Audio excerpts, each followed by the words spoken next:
السلام علیکم friends, welcome to my channel novel کہانی۔ کیسے ہیں آپ لوگ؟ امید ہے آپ لوگ خیریت سے ہوں گے۔ آج ہم شروع کریں گے تقاضۂ محبت کی 17ویں قسط، تو چلیں جلدی سے شروع کرتے ہیں۔ شروع کرنے سے پہلے میرے چینل کو لائک اور سبسکرائب ضرور کر دیجیے گا۔ رات کے 10 بج رہے تھے، موسم تھوڑا ابر آلود تھا، تو چاند اپنی چاندنی لیے کبھی بادلوں میں چھپتا تھا، کبھی باہر نکل رہا تھا۔ ریسٹورنٹ کے باہر بنا خوبصورت سا گارڈن اس ہلکی روشنی میں دل کو لبھا رہا تھا۔ ایسے میں اپنا کوٹ حسب عادت بازو پر لٹکائے اپنی بیگم کے سنگ ٹھنڈی نرم گھاس پر قدم بقدم چلتا جا رہا تھا۔ رمشا کو اپوائنٹ کیا ہے کیف کے لیے، آپ نے اپنی شال میں بازوؤں کو چھپائے اس نے استفار کرنے لگی۔ مجھے وہ ٹھیک لگی، مجھے لگتا ہے وہ اپنا کام جلدی سے مکمل کر لے گی۔ اس نے اپنی سوچ واضح کی۔ تم سے ملنا بھی چاہ رہی تھی وہ۔ رمشا کی بات یاد آتے وہ بولا تو حیام نے اس کی جانب دیکھا۔ کافی وقت ہو گیا میری اس سے ملاقات نہیں ہوئی، آپ اسے لے آتے آج گھر ہی، کل تمہیں بھی ساتھ لے جاؤں گا، ادھر ہی تو مل لینا، اس نے اپنا ارادہ بتاتے ہوئے کہا تو حیام تائید کرتی سر ہلا گئی۔ آپ کو سردی نہیں لگ رہی کیا؟ اچانک ہوا کے چلنے سے اس کے جسم میں سرد لہر سی دوڑ اٹھی تھی۔ کپ کپاتے ہوئے لہجے میں پوچھنے لگی، جس پر وہ متبسم ہوا۔ سردی لگ رہی ہے کیا؟ جواب دینے کے بجائے اپنی گہری آنکھیں اس پر گاڑتا ہوا پوچھنے لگا، جس پہ اس نے اس بات میں سر ہلایا۔ ساتھ ہی شال کو ایک بار پھر سے صحیح سے لپیٹنے کے لیے ہاتھ باہر نکالے کہ جہانگیر خود اس کے روبرو کھڑا ہوا تھا۔ خیام کی سوالیہ نظروں سے اس کی جانب دیکھا تو جہانگیر نے خود اس کی شال اڑائی اور اس کے ہاتھ کو اپنے مضبوط ہاتھ میں تھاما کہ اس کی حدت سے جیسے خیام کو سکون ملا۔ گھر چلنا چاہیے ہمیں، اس کے ہاتھ کی سرد پن کو محسوس کرتے جہانگیر سنجیدگی سے بولا۔ اس کے بولنے پر حیام ہلکا سا ہنس دی تو جہانگیر نے ناسمجھی سے دیکھا۔ کیا ہوا؟ آپ میری فکر میں کہہ رہے ہیں میں، وہ جیسے کھوجتی ہوئی بولی تو جہانگیر اپنی مسکراہٹ ضبط کرتا سامنے خوبصورت راہداری کو دیکھنے لگا۔ کیا میں اپنی بیگم کو اتنا کھڑوس لگتا ہوں کہ اس کی فکر بھی نہیں کر سکتا؟ وہ برا منانے والے انداز میں اس کی جانب دیکھتا ہوا بولا تو اس کے چہرے پر پھول سے کھل اٹھے۔ میں نے ایسا تو نہیں کہا، وہ اس سے نظریں ہٹاتی ہوئی کہنے لگی، لیکن سوچا تو ضرور تھا۔ وہ بات کو پکڑتا ہوا بولا، مجھے لگا کہ آپ ذرا سنجیدہ سے ہیں تو ایسی رومانٹک واردات آپ نہیں کریں گے۔ اس کے ہاتھ میں موجود اپنے ہاتھ کو دیکھتے اس کی جانب اشارہ کرتے ہوئے بولی تو وہ خوبصورتی سے ہنس دیا۔ بیگم، آپ کو اب بھی لگتا ہے کہ ہم رومانٹک واردات نہیں کرتے؟ اس کے ہاتھ پہ قدرے گرفت مضبوط کرتے اس کی جانب ہلکا سا جھکتے آہستہ سے بولا کہ اس کے لہجے کی بات کی گہرائی سمجھتے وہ سرخ پڑتی مسکرا دی۔ آپ بات کو گھما کے کہاں سے کہاں لے جا رہے ہیں؟ وہ موضوع مصنوعی خفگی لیے بولی، میں سیدھا سا بندہ ہوں، سیدھی سی بات کرتا ہوں۔ وہ جیسے اترایا تھا، اب وہ آہستہ سے اپنے قدم پارکنگ کی جانب لے جا رہے تھے۔ بالکل جلیبی کی طرح سیدھے ہیں آپ۔ جہانگیر کے دروازہ کھولنے پہ وہ اندر بیٹھتی ہوئی بولی تو چلتا ہوا وہ اپنی سیٹ کی جانب آیا۔ آئس کریم کھاؤ گی؟ گاڑی گھر کے راستے ڈالتے اس نے پوچھا۔ نہیں، سردی بہت ہے، گھر چلتے ہیں اب بس۔ اس کے بازو سے کوٹ لیتی خود کو آگے اچھے سے پھیلاتی ہوئی بولی۔ سوپ دوسرا آپشن اس کو دیتا ہوا اگنیشن میں چابی گھمانے لگا۔ تھینکس عاصم، گھر چلتے ہیں بس، وہ التجا کرتی ہوئی بولی کہ اب اسے نیند بھی ستانے لگی تھی۔ جو حکم بیگم، سر کو خم دیتا ہوا بولا تو چلو میں تھوڑی دیر میں آتا ہوں، اوکے؟ گھر پہنچتے جب وہ کمرے میں جانے لگی تو عاصم نے پیچھے سے آواز دے کر پکارا، کیوں، کہاں جا رہے ہیں آپ؟ وہ پل میں متفکر ہوئی کہ اس وقت کہاں جانا ہوگا۔ آپ ہمیشہ ایسا کرتے ہیں، مجھے گھر ڈراپ کر کے خود کسی کام کا یاد آنے پر نکل جاتے ہیں، وہ شکوہ کرتی ہوئی بولی تو جہانگیر کے لبوں پر مسکراہٹ در آئی۔ ایک ضروری کام یاد آ گیا ہے، بس ابھی آتا ہوں واپس، تم آرام کرو۔ اس کے ماتھے پہ پیار سے بوسہ دیتے رخسار کو تھپ تھپاتا وہ کوٹ واپس پکڑتا چلا گیا۔ کچھ اور تو نہیں، لیکن حیام نے تعصب سے اس کے بیچارے کوٹ کو دیکھا، جانے کب اسے پہننا نصیب ہوگا۔ اتنا وقت ہو گیا ہے، جانے کب آئے گی۔ آپ کچھ کریں، کسی کو بلوائیں، میرا دل گھبرا رہا ہے۔ سلک کی نائٹی میں وہ ملبوس مسلسل پریشانی سے چکر لگاتی ہوئی اپنے شوہر سے بولی، خاموش ہو جاؤ، ایک منٹ میں کر رہا ہوں نا کال۔ اپنی بیوی کے بار بار کہنے پر وہ سخت جھنجھلائے ہوئے بولے تو وہ پریشانی سے صوفے پر ہاتھ مسلتی ہوئی بیٹھ گئی۔ مجھے بہت گھبراہٹ ہو رہی ہے، جانے وہ کہاں ہوگی، وہ دوپہر سے گھر سے نکلی ہوئی اور اب تک واپس نہیں آئی، نہ ہی اس کا موبائل لگ رہا ہے۔ احسان فراموش کوئی بھی کال نہیں اٹھا رہا ابھی۔ جب مسلسل کال ملاتے وہ تھک گئے اور دوسری جانب سے کوئی رسپانس نہ ملا تو وہ غصے سے دھاڑے، پھر اچانک خیال آتے انہوں نے ایک نمبر ڈائل کرنا شروع کیا جو 5ویں بیل پر ریسیو ہو چکا تھا۔ ہاں ہیلو، فون اٹھاتے وہ مضطرب سے بولے تو رقیہ بیگم سرت سے صوفے سے اٹھتی ہوئی ان کے قریب آئی۔ گاڑی ڈرائیو کرتے وہ سگریٹ کی گہرے کش لیتا واپس اسی ریسٹورنٹ میں آیا تھا جہاں ابھی کچھ دیر پہلے وہ ڈنر کر کے گئے تھے۔ گاڑی پارکنگ میں پارک کرنے کے بجائے سڑک کی سائڈ پر روکتا ہوا اندر کی جانب گیا۔ ایکسکیوز می، یہاں پہ کچھ لوگ آئے تھے، شاید دوست تھے اس ٹیبل پہ، کیا وہ جا چکے ہیں؟ وہ اندر کاؤنٹر پہ آتا پوچھنے لگا۔ جی ابھی نکلے ہیں، ان میں سے لڑکا واش روم گیا ہے، ان کے ساتھ جو لڑکی تھی اس کی طبیعت ٹھیک نہیں تھی، شاید وہ ویٹر مؤدب سا اسے بتانے لگا تو جہانگیر سرت سے سے شکریہ کرتا وہاں سے ہٹا اور باہر پارکنگ کی طرف جانے لگا۔ 1 منٹ، وہ مجھے تنگ کر رہا ہے۔ نسوانی جھنجھلاتی ہوئی آواز پر وہ آواز کے تعاقب میں گیا تو 2 لڑکے اسے سہارا دیتے ہوئے اٹھائے لے جا رہے تھے۔ لاؤ اتار دو۔ ایک لڑکا اس کے پتلے سے دوپٹے کو گردن سے پکڑتا ہوا اتارتا ہوا سائڈ پہ کرتا ہوا بولا۔ رکو۔ ان کے پیچھے آتا وہ سرد لہجے میں بولا تو وہ لڑکے ٹھٹک کر رکے۔ تو اس کے پکڑ کے گاڑی میں بٹھا اور نکل یہاں سے، میں دیکھتا ہوں۔ ان میں سے ایک جس نے دوپٹہ اتارا تھا وہ دوسرے سے آہستہ آواز میں بولا تو وہ نفی میں سر ہلانے لگا۔ ابھی اس کا عاشق آ جائے گا، جلدی کر۔ وہ شاید تیسرے لڑکے کا ذکر کر رہے تھے، تبھی اسے عجلت میں کہنے لگا 1 منٹ رکو۔ جہانگیر اب کی بار سنجیدگی سے بولتا ہوا ان کے قریب چلایا۔ کون ہے یہ؟ کیا ہوا ہے اسے؟ وہ نارملی ان سے سوال پوچھنے لگا۔ کیوں، تمہیں اس سے کیا؟ اپنے سامنے کھڑے اس خوبرو مرد کو دیکھتے وہ ناگواری سے پوچھنے لگا۔ طبیعت ٹھیک نہیں لگ رہی اس کی؟ جہانگیر نرم لہجے میں بولا۔ ہاں، اس کی بہن ہے، یہ اچانک طبیعت خراب ہو گئی ہے اس کی، تو گھر لے جا رہا ہے یہ۔ معاملے کو رفع دفع کرنے کے لیے وہ لڑکا جلدی سے بولا اور واپس اس لڑکے کے ساتھ ملتے گاڑی میں اس لڑکی کو بٹھانے لگا۔ میں ڈاکٹر ہوں، ادھر لے آؤ، میں چیک کر لیتا ہوں۔ وہ دوسرے لڑکے کی جانب بڑھنے لگا تو وہ دونوں بوکھلاتے ہوئے جلدی جلدی اسے گاڑی میں بٹھانے لگے۔ چھوڑو اسے۔ اس لڑکی کی چال میں واضح لڑکھڑاہٹ محسوس کرتے جہانگیر سمجھ گیا کہ وہ ہوش میں نہیں تھی، تبھی آسانی سے اس کے ساتھ چلتی جا رہی تھی۔ او بھائی ڈاکٹر، جا یہاں سے، لے جائیں گے ہم اسے یہاں سے، پہلا لڑکا بگڑتا ہوا بولا تو وہ خالی پارکنگ میں اچانک سے تھپڑ کی آواز گونجی جو دوسرے لڑکے کو بوکھلا کے رکھ گئی۔ خاموشی سے اسے چھوڑ دو اور دفعہ ہو جاؤ یہاں سے۔ اس کا گریبان پکڑتے وہ سرد سپاٹ لہجے میں غرایا اور جھٹکے سے اسے چھوڑا۔ بھائی میں تو گھر ہی پہنچانے والا تھا، یہی غلط نیت لے کے جا رہا تھا۔ دوسرا لڑکا فوراً سے دیبا کو چھوڑتا ہوا پیچھے ہٹا۔ لیکن تو ہے کون بے؟ پہلا والا پھر سے اس پہ جھپٹا کے ایک بار پھر جہانگیر کا ہاتھ اٹھا اور اس کو زمین بوس کیا۔ بھائی ہوں اس کا، اب شکل دفع کرو اپنی دونوں ورنہ یہیں زمین میں گاڑ دوں گا۔ دوسرا تھپڑ کھاتے وہ تو جیسے حواس کھونے کو تھا۔ چل بے بھاگ یہاں سے۔ اس کا دوسرا لڑکا سہما ہوا اسے تھپڑ کھانے کے موڈ میں نہیں تھا، تبھی اس کو اٹھاتا ہوا وہاں سے بھاگنے کے پڑ تولنے لگا۔ جہانگیر لڑکھڑاتے ہوئے دیبا کی جانب ہوا جو ماتھے پر تیوری چڑھائے اسے دیکھ رہی تھی، جسے سمجھ رہی ہو کہ کیا ہوا ہے۔ چلو، وہ غصے سے سرد لہجے میں کہتا اس کا بازو پکڑے وہاں سے لے جانے لگا کہ ایک اور لڑکا اس کی جانب آتا دکھائی دیا۔ اب یہ عاشق نکل آئے گا اس کا، وہ خوف سے سوچتا ہوا بغیر اسی کے دھیان دیے آگے بڑھنے لگا جب وہ لڑکا اس کے سامنے آ کے راستہ روک گیا۔ کہاں لے جا رہے ہو؟ دیبا کو چھوڑو اسے۔ وہ ہیرو بندہ سامنے کھڑا ہوتا روب جمانے لگا جب جہانگیر نے ماتھے پر بل لیے، اس کے لہجے کو ناگواری سے نوٹ کیا۔ اس کے گھر لے جا رہا ہوں، اب راستے سے ہٹو، پہلے ہی وہ مجھ سے 2 تھپڑ کھا چکا ہے۔ وہ خوف سے بولتا ہوا لے جانے لگا جب سامنے کھڑا اپنے بوائے فرینڈ کو دیکھتی دیبا بھی ہاتھ پاؤں چلانے لگی۔ چھوڑو اسے۔ وہ بھی اپنی ہمت دکھاتا ہوا آگے بڑھا جب جہانگیر کو پھر اپنے ہاتھ کا استعمال کرنا پڑا۔ نکلو یہاں سے، اسے غصے سے آنکھیں دکھاتا ہوا بولا تو جی بھائی کہتا 9 2 11 ہوا، سیدھا چلو۔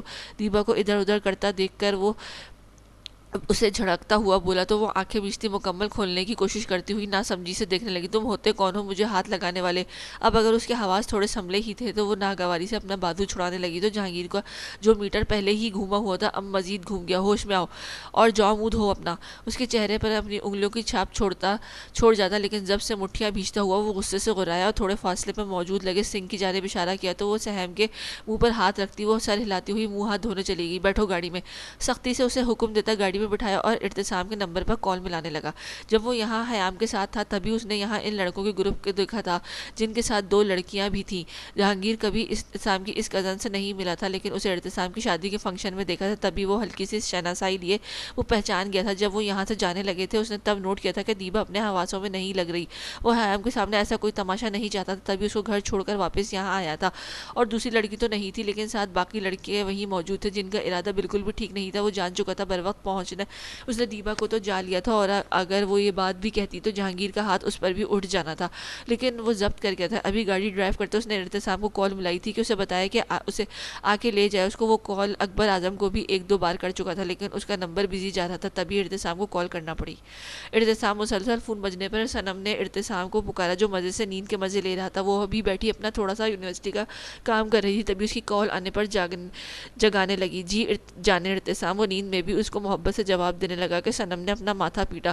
ارتسام موبائل دیکھیں کال آ رہی کب سے، اس کی جانب ذرا جھکتے اس کی سائڈ سے موبائل اٹھاتے ہوئے نمبر دیکھنے لگی تو تایا جان لکھا آ رہا تھا۔ تایا جان کی کال ہے، ریسیو کریں۔ اپنے بالوں کو کان کے پیچھے اڑستی ہوئی سیدھی ہوئی اور موبائل اس کو سوئی آتما کو پکڑایا۔ خیریت اتنی رات کو کال؟ وہ تایا جان کا نام سنتے بڑبڑاتا ہوا اٹھا، کال ریسیو کرتے ہوئے کان سے لگا بیٹھا، ساتھ ہی پڑھتے ہوئی صنم کا بازو کھینچتے اپنے پاس کر لیا کہ وہ گھور کر رہ گئی۔ جی تایا جان، آپ پریشان نہ ہو، میں ابھی کچھ کرتا ہوں، 1 منٹ تایا جان، میں کرتا ہوں کال۔ تایا جان نے اعتصام کو دیبا کے بارے میں بتایا تو وہ کافی دیر میں گھر واپس نہیں آئی تو وہ پتہ کرے۔ ان کی بات سنتے وہ حیران تو ہوا تھا آخر میں وہ کہاں ہو سکتی ہے، اور دوسری جانب سے جہانگیر کی کال آتے دیکھ کر وہ ان کی کال کاٹتا ہوا اس کی کال پک کرنے لگا، جبکہ اس کے بازو کے حصار میں پڑی صنم نے بھی الجھ کر دیکھا۔ ہاں جہانگیر، او شکر خدا کا، بہت بہت شکریہ۔ دوسری طرف جہانگیر نے اسے بتایا کہ دیبا اس کے ساتھ ہے، پریشان نہ ہو، اسے گھر چھوڑنے آ رہا ہے۔ سرسری سا اسے یہ سارے واقعے کے بارے میں بھی بتا دیا۔ اعتصام اس کے مشکور ہوتا کال کاٹ کر اپنے تایا اکبر اعظم کو کال کرنے لگا، جبکہ صنم ہنوز پریشانی سے اسے دیکھ رہی تھی، جو ایک کال کے کاٹ کر اٹھانے کے دوسری کاٹتا پھر اسی کو کال کرتا۔ حیام ٹھیک ہے؟ کیا کہہ رہے تھے بھائی؟ وہ پریشانی سے پوچھنے لگی۔ اسے لگا کہ شاید حیام کو کچھ ہوا ہے جو جہانگیر نے رات کو کال کی ہے۔ ایک منٹ، اس کو اشارہ کرتا دوسری جانب جواب موصول ہونے پر اکبر اعظم سے بات کرنے لگا۔ جہانگیر کو جانتے ہیں نا؟ ان کی مضطرب آواز سنتے ہی اعتصام نے سنجیدگی سے پوچھا تو وہ الجھے کہ اس وقت جہانگیر کا کیا کام؟ ہاں کیوں، اس کا ابھی اسی وقت کیا ذکر؟ وہ الجھتے ہوئے پوچھنے لگے۔ آپ کی بیٹی کو ابھی وہ لا رہا ہے آپ کے پاس؟ اعتصام کی بات سنتے جیسے وہ بگڑے تھے۔ یہ کیا بکواس کر رہے ہو؟ میری بیٹی کا اس سے کیا تعلق؟ اس کی بات کو وہ بالکل بھی نہیں سمجھے تھے، تبھی تھوڑا سختی سے پوچھنے لگے۔ معذرت تایا جان، لیکن میں نے اس دن آپ کو اس بارے میں باور کرایا تھا جس کی وجہ سے آپ آج آپ کی بیٹی جو کچھ لڑکوں سے بچا کر لا رہا ہے، ورنہ صبح ایک بدنامی آپ کے انتظار میں ہوتی۔ آزادی دینا ٹھیک ہے، لیکن اس کی بھی کچھ حدود ہوتی ہیں، اور سوچے جو آپ کی عزت کو صحیح سلامت آپ کے پاس لا رہا ہے، آپ اس کے ساتھ کیا کر رہے ہیں؟ تھوڑی دیر میں جہانگیر آپ کے گیٹ پر موجود ہوگا، شب بخیر۔ اکبر اعظم کا اس طرح غصہ کرنا اسے بالکل بھی اچھا نہیں لگا تھا، تب صرف صاف اور سیدھے الفاظوں میں ان کو غلطی بتاتا ہوا فون کھٹاک سے بند کرتا سائڈ پر رکھ گیا۔ حیام ٹھیک ہے؟ اور دیبا؟ اس کا فون رکھتے ہی صنم نے پریشانی سے پوچھا۔ دونوں ٹھیک ہیں صنم جان، تم بتاؤ تم کیسی ہو؟ اس کی گلابی ملائم رخساروں پر بوسہ دیتا وہ پوچھنے لگا، ساتھ ہی اپنا حصار شدت سے تنگ کرتا گیا۔ میں بھی ٹھیک ہوں، لیکن ہوا کیا ہے؟ وہ پھر آج کے واقعے کے بارے میں پوچھنے لگی، کیونکہ اصل بے چینی اسے حیام کی لگی ہوئی تھی۔ وجہ جہانگیر کا اس وقت کال کرنا تھا۔ کچھ بھی نہیں ہوا، وہ آنکھیں دکھاتا ہوا بولا اور تھوڑا اس کی جانب جھک تو اس کے دوسرے گھائل رخسار پر لب رکھے۔ چلے اب آپ سو جائیں، میں اپنا کام مکمل کر لوں۔ وہ مسکراتے ہوئے پیچھے ہٹنے لگی اس کو کافی دیر سے اپنے کام ہی کر رہی تھی تم، اور ویسے بھی نیند اڑ گئی میری۔ وہ مزے سے کہتا اس کو مزید قریب کرتا، اسے بوکھلانے پر مجبور کر گیا کہ وہ دھڑکنوں نے نئی لے پکڑی۔ کچھ خیال ہے شوہر کیا کہہ رہا ہے اور تم ہو کے اور تو اس کی بات سے انکار کر رہی ہو؟ اس کا حصار کھولنے کی کوشش کرتی صنم کو دیکھا، وہ ذرا سا مصنوعی سختی سے بولی تو بدلے میں صنم نے گھورا۔ نہیں ہے مجھے، وہ بھی دو بدو بولی تو اعتصام چلاکی سے مسکراتا ہوا اس کے بالوں کی خوشبو کو محسوس کرتا سرگوشی کرنے لگا۔ اللہ، میری بچی دیبا کو اپنے سامنے صحیح سلامت دیکھتے رقیہ بیگم بھاگتی ہوئی اس کے سینے میں سماتی ہوئی بولی۔ اب وہ اپنے حواسوں میں تقریباً آ چکی تھی، تبھی خاموشی سے اپنی ماں کی آغوش میں کھڑی تھی۔ مجھے سمجھ نہیں آ رہی کہ میں کن الفاظ میں تمہارا شکریہ ادا کروں جہانگیر خان۔ اکبر اعظم کچھ شرمندہ کچھ مشکور لہجے میں بولے تو جہانگیر ہلکا سا مسکرایا۔ اس کی کوئی ضرورت نہیں، میرا فرض تھا آپ کی عزت کو آپ کے حوالے کرنا۔